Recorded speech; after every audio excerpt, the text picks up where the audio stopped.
Okay, let's get into our next session. We have Mr. Vanston and Mr. Savetz talking about Infocom's non-interactive nonfiction.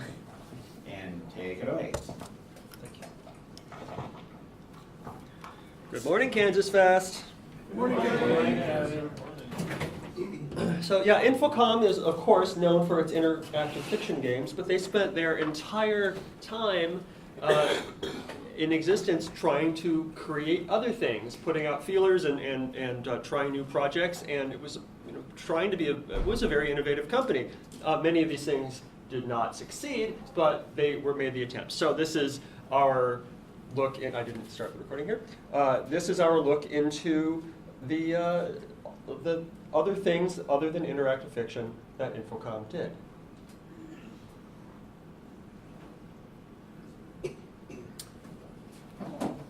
So we're going to start with the Infocomics.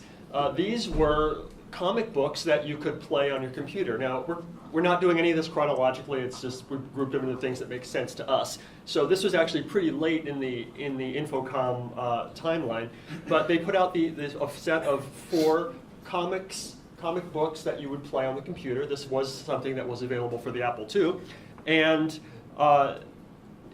the kind of the hook was you could go through the comic, see the story, and then at the end of it, you could go back and do it again from a different character's perspective. So you can find out why that character did what he did, find out about their emotions and their separate timeline.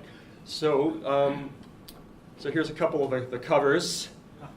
They were going for a very pulpy, 1950s comic book sort of style here. Here's the other two. These first two were kind of their own. Lane Mastodon versus the Blubbermen, and Gamma Force, Pit of a Thousand Screams, very 1950s. And then they had 2 that were kind of tied into the Zork universe a little bit. Zork Quest, Assault on Egret Castle, and the Zork Quest, The Crystal of Doom. Doom, I tell you. Here are some screenshots from various games that I pulled. Very colorful, depending on the platform, and nice little stories. And again, the neat part was that it wasn't just one and done. You could go back and do it a few times and see the stories. Stole this quote about them from Quester's Log website. It said, "What was really cool about these was that the player was able to make their way through the fairly basic tale from the unique perspective of each character before reaching the story's climax, which allowed us to see the characters' motivations, fears, triumphs, and so forth in a way we would not have been able to otherwise." Now, interesting that these games were outsourced. They were produced by Tom Snyder Productions, which is probably not a company that you've heard of, but they did a bunch of stuff that you have heard of. This was a software publisher that was huge in the educational software market.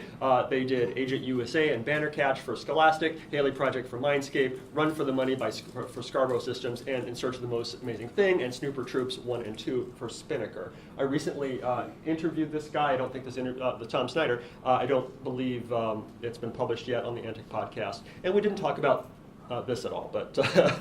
But yeah, so it's not schlocky stuff.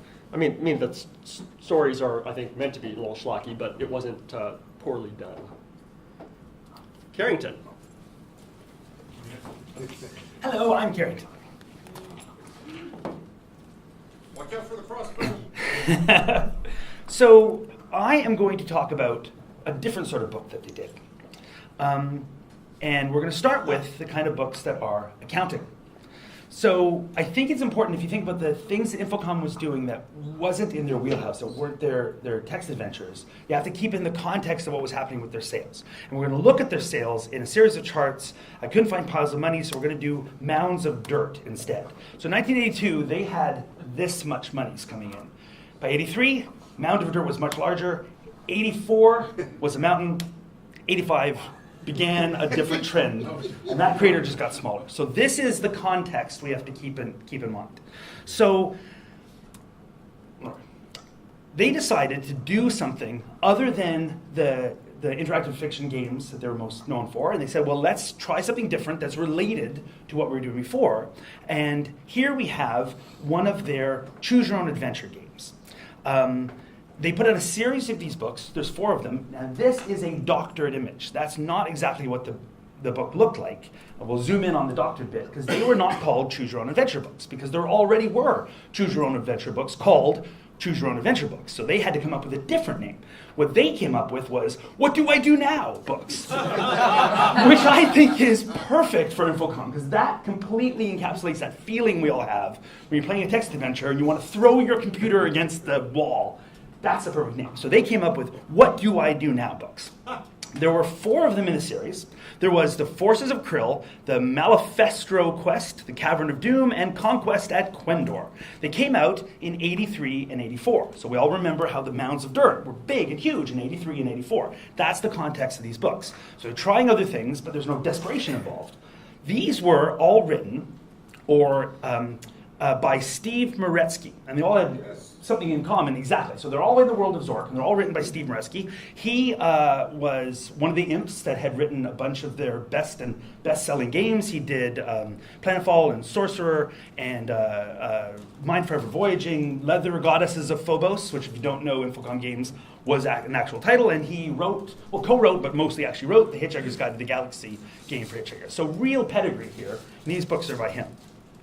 Unlike the Infocom text adventures, these are written in the 3rd person, so you're following Bill and June, 2 kids that get magically transported to the world of Zork. But like a typical Choose Your Adventure book, you're basically following a path through the book. And this is the path that you can follow through the first book. You see how there's the choices. You get to the end of a page and says, do you want to go left, do you want to go right, do you want to use the wand or not use the wand? And it follows through. There is one path that takes you to a win. Everything else is a horrible loss.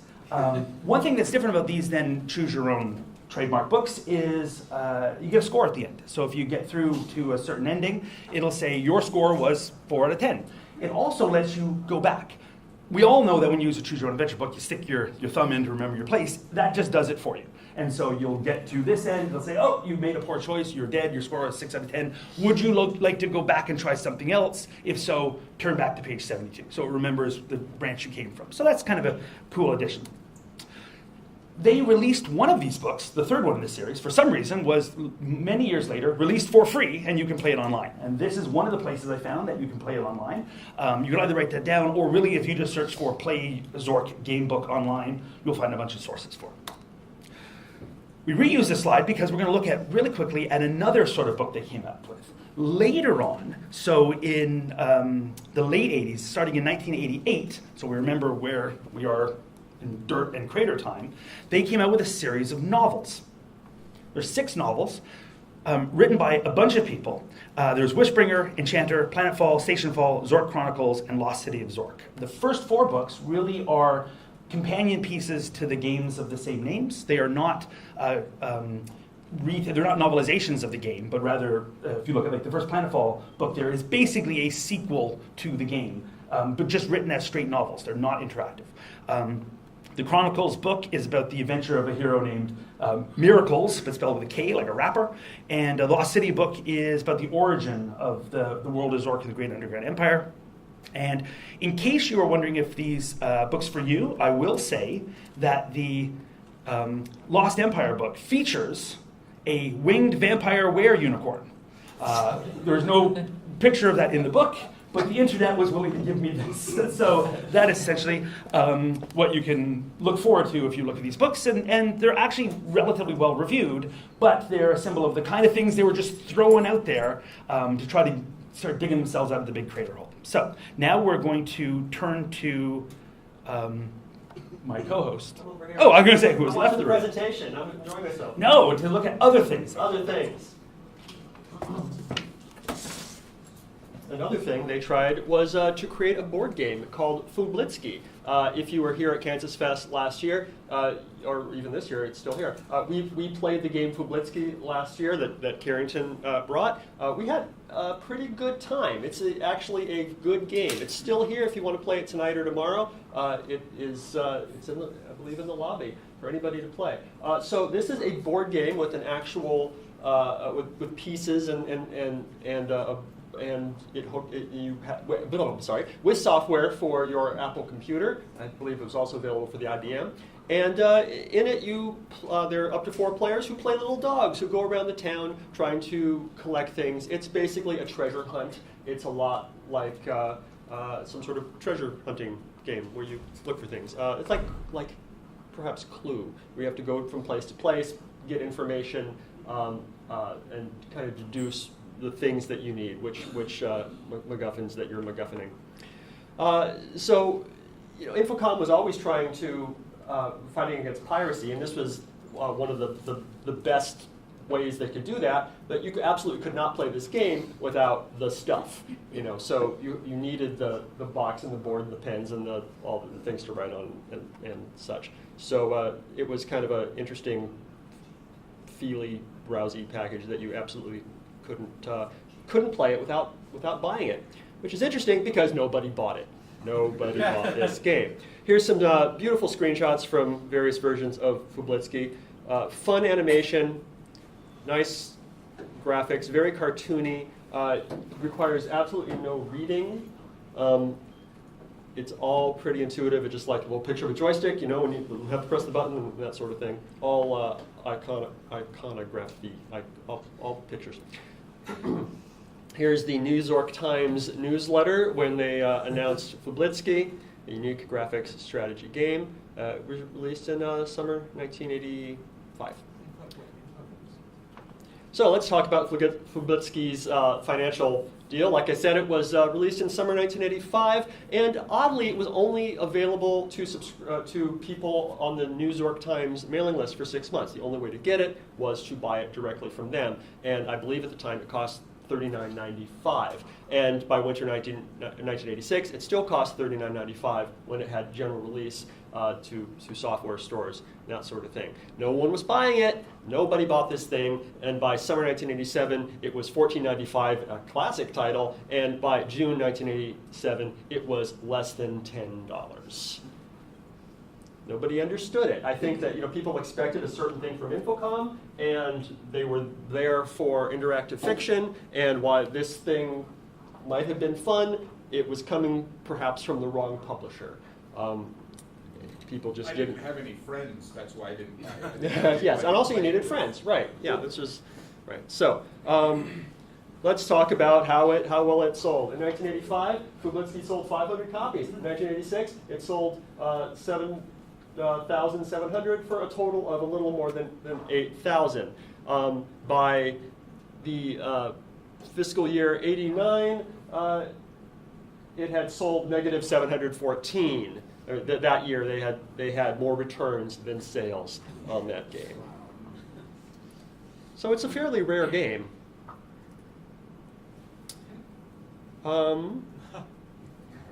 Next, we're going to talk about Cornerstone, a sophisticated database manager for non-programmers.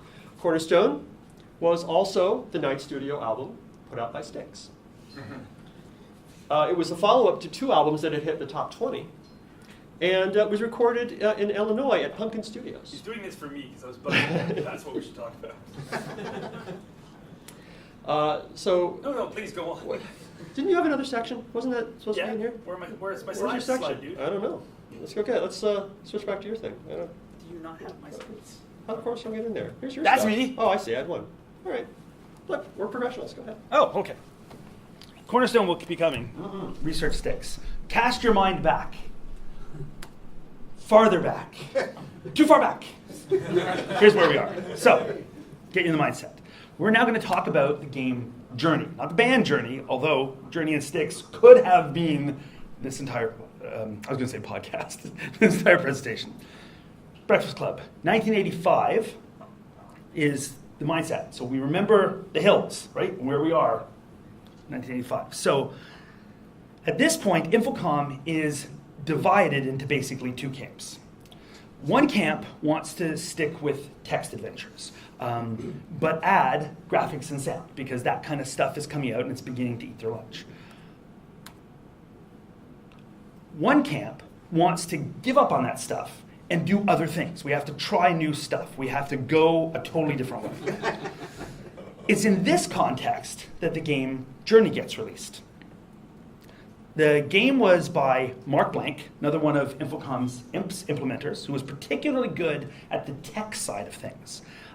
He pushed the envelope with the parser early on, and here he is pushing it again, trying to push forward and change what an Infocom game can mean.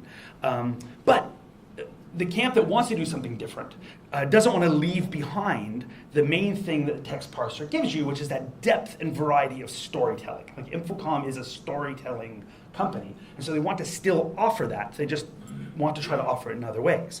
That's why one of the focuses is to not be a typing game anymore, because there's these things that are coming out, like the Nintendo system has just been released, and it's going to start eating everybody's lunch. And what about that amazing Philips CDI? That'll probably be huge. So there's going to be a lot of game platforms that are not keyboard-based, and that's going to leave you high and dry if you're a text company. So one of the ideas is, how can we make games that work great on a computer, but can compete in a world where there aren't necessarily going to be game-playing keyboards? What do we do if we don't want to do just like a point-and-click adventure, because that doesn't give us the storytelling and the depth of choice and interactivity that we want? So one idea was to bridge these things and do a storytelling text-based game, but instead of typing, you will click on stuff. And so that's what's happening here.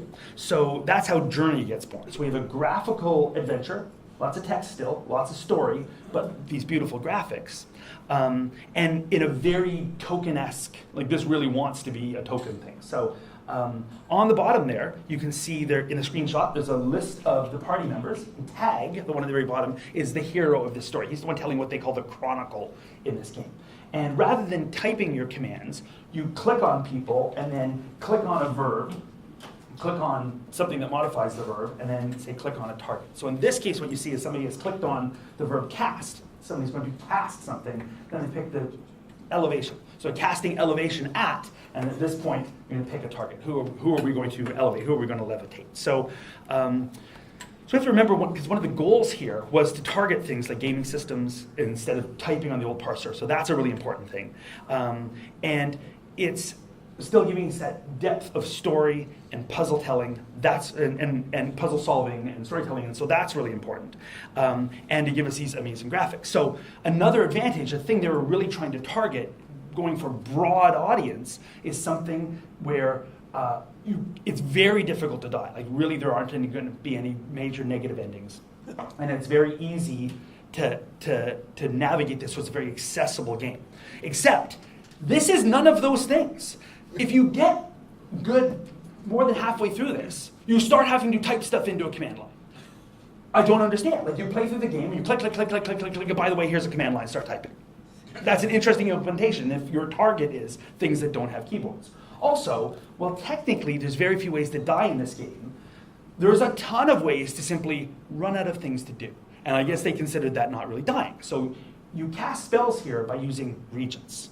And the regents are components that you cast a spell. And you'll have storytelling, you'll have puzzles, you encounter a puzzle, and you can solve it in multiple ways.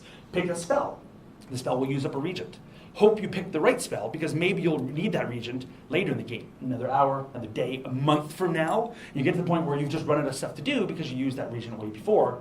Too bad, start the game again. So that's an interesting mix of having these clear targets, but kind of fumbling it, which is what Infocom did a lot in the late half of the 80s when they're on that crater slide.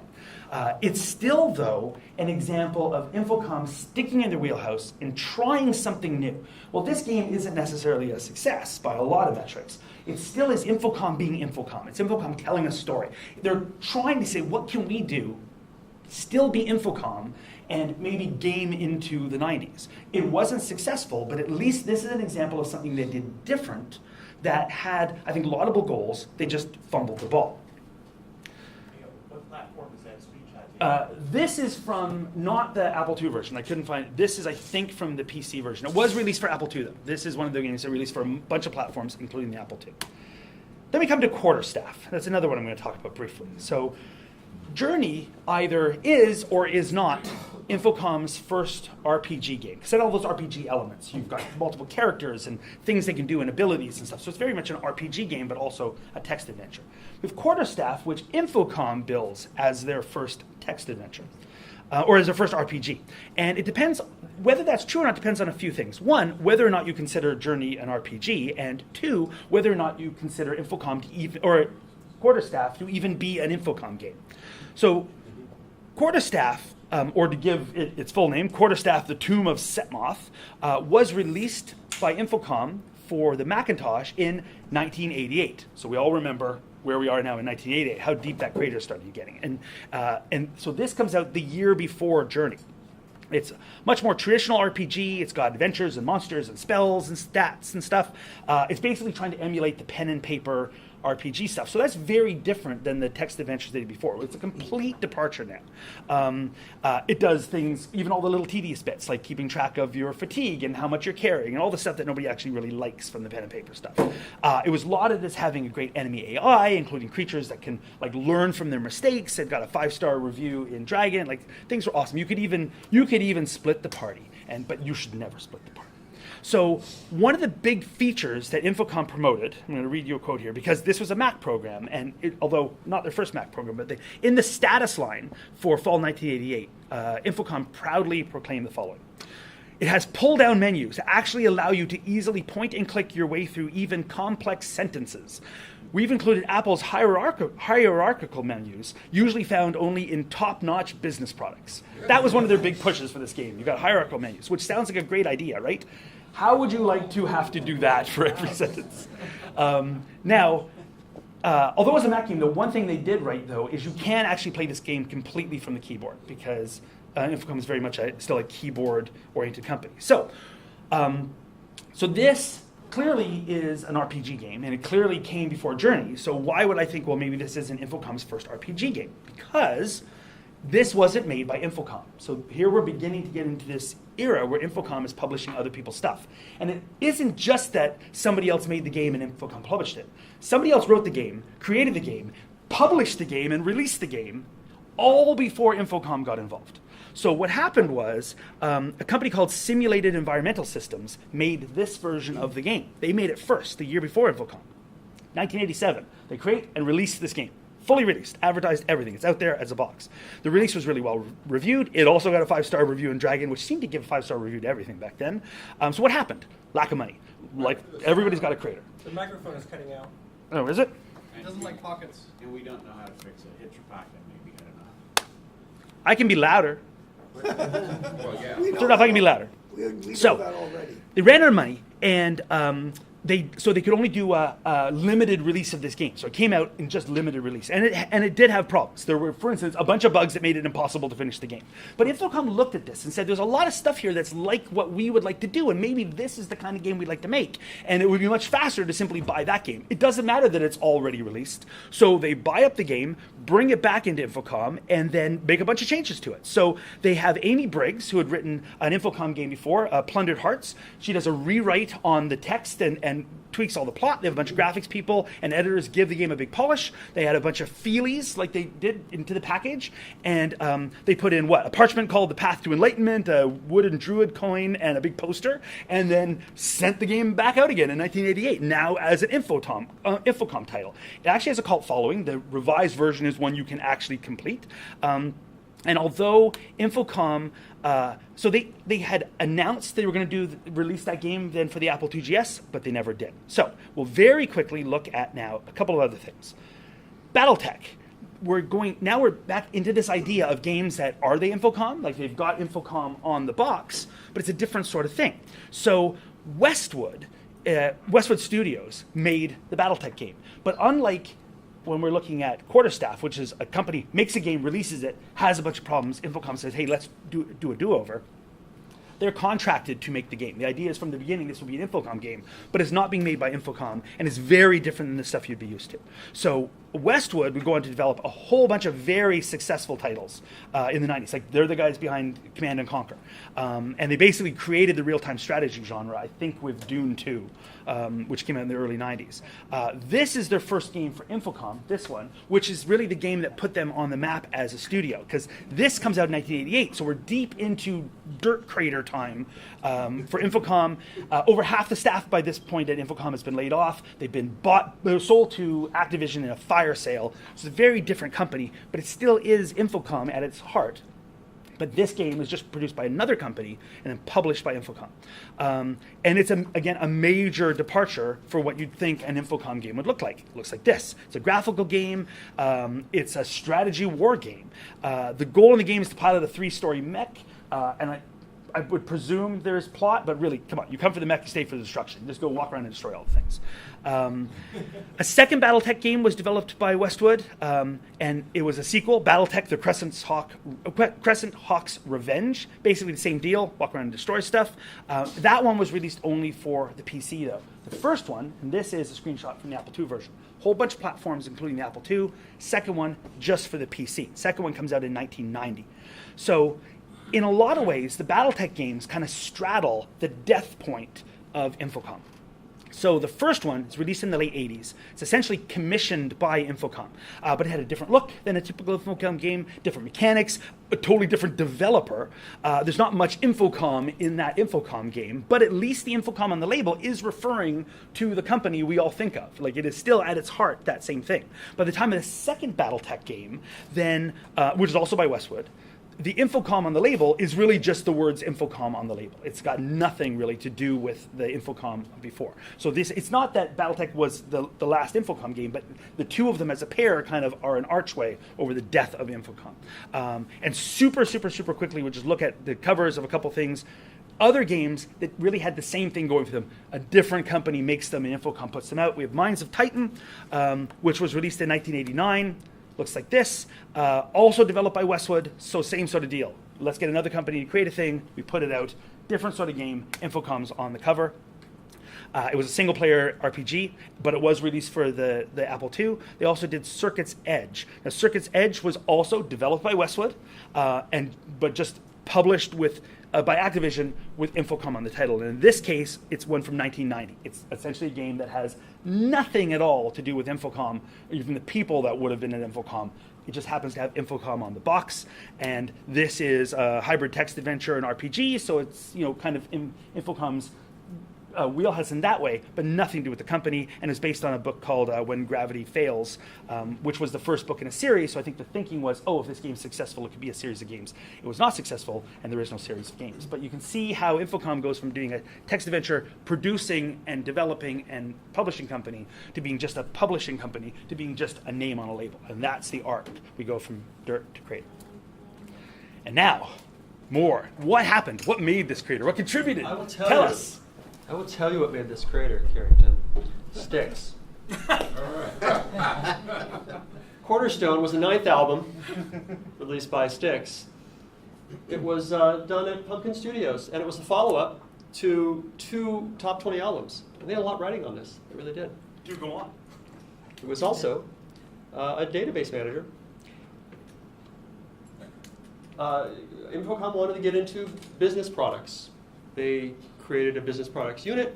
They were running their own business, and they started creating software to run it, and they were always reaching out to find new lines to get into. They knew interactive fiction wasn't going to last forever. They saw the graphics cards, they saw games with sound, and they wanted more legs on their stool. So it was time for Cornerstone. Developing Cornerstone, we've tried at every step to anticipate what a sane or insane person might attempt to do next. There's a critical difference between Cornerstone and the games. While the games strive to make life more difficult, constantly thwarting your best efforts, posing enigmas, even leaving you dead in some remote wasteland, in Cornerstone, we've done everything we can to make things easy. You'll never need Invisiclose to use Cornerstone because we've given it a help key. Wow. It was generally well reviewed for a new business product. However, keep in mind, at the same time, sequel was also starting to appear. And what was another one? D-Base was starting to appear. And Cornerstone was good, but was not from a business company and could not really hold a candle to what those other things could do. Here's a certificate of birth that was sent around as a memo at Infocom. Child's name, Cornerstone. Parent's name, Infocom. Date of birth, January 31st, 1985. Attending physician, business products. A gala birthday party has been planned for Cornerstone on Thursday, January 31st, 1985. Festivities start at 5 with refreshments to be served starting at 6. Second floor here at Infocom. Don't miss a celebration of Infocom's newest family member. A good time's guaranteed for all. And at one point, it did beat out DBase 2 on the sales charts. They the number one, let's see, when was this? Actually, this was undated, but at this time, Hitchhiker's Guide was number 1 in entertainment, and Wishbringer was number 3, and Cornerstone was number 27 in business, beating out DBase 2 at 28. And there was a party for that too. I think there were just a lot of parties when you worked in Infocom. It was on the soft sell hot list. So let's do some timeline. I started in October 82, and the thing wasn't released until January 85. They worked on this product for a long time, and it took a lot of resources. Cornerstone is generally accused as the thing that killed Infocom. And that's a complicated truth. A lot of things contributed to the death of Infocom. But Cornerstone was one of those things. It was a sink of time and a sink of financial resources. They created this business products unit, and it ended up failing. Had they taken those resources and put them into something else that did not fail, then yes, Infocom might have survived a lot longer. Did Cornerstone specifically kill the company? No, but they gambled on the wrong horse for sure, and that had a lot to do with it. So October 1982, the Business Products Division was founded, and they started working on Cornerstone. And it was announced in 84. It was released in 85 for $495. In September 85, Mind Forever Voyaging was released, and they started doing layoffs due to Cornerstone's commercial failure. And a few months later, in February 86, Ballyhoo was released. So they're still putting out good stuff. I mean, the info on the text adventure side, man, they're still killing it with Mind Forever Voyage and Ballyhoo. I mean, this is like their peak game. February 86th, Ballyhoo comes out, but Cornerstone is now 1/5 the price at $99.95. And then by June of that year, Activision buys Infocom for a penny, for nothing. The Digital Antiquarian says Infocom could likely have survived if they had avoided Cornerstone and made smart business decisions, and the world of gaming would doubtless have been a better place for their tradition of literacy, thoughtfulness, and innovation. Oh, I guess that's it. Do you have any more, Carrington? Any summarizing up? Infocom was a great company that did great things, and I think that it really comes down to they did one thing very well. They tried to find other things to do well, and they put their paintbrush into a lot of pots, and nothing else really stuck. And that's why we have no Infocom today. Boo. Boo. Atari. Anybody have any questions? Yeah. Well, you probably covered it before I came in. There's 2 questions. One, what platform did it run on? And Did what one run on? did their Infocom, I guess it's different programs, must have run on different platforms. Yes. Yeah. And 2, do we ever see Infocom alumni at K-Fest? Question 1, what platforms did they run on? So the games were made with amazing sort of virtual machine. The text adventure games could run on anything from a deck PDP through PCs down to you can run them on a current modern Mac because all you need is a simple lightweight virtual machine. As far as the other stuff, like Cornerstone was just a PC product, and then some of the RPGs and things were Like Mac and then PC. Mac and PC, and then just PC. yeah. So it really varied, but for it depended on the era, the time. A lot of them And have any Infocom alumnus been here? Not that I know of, but Nope, I don't think so. they're welcome. Very much so. It was a But question. they ran on the Apple II, right? Yes. Yeah. Okay. Sorry to interrupt. So Cornerstone was not for any Apple product. Cornerstone was not for any Apple PC, product. PC. It was PC only, because that's your business machine. Yeah. Yeah. Do you know anything at all about like what's under the hood? Like, is it just sort of like indexed sequential files with a UI or What's under the hood? No, I don't know. I haven't reviewed that yet for the Eaten by a Grue podcast. Anything else? We're good. Thank you. Thank you.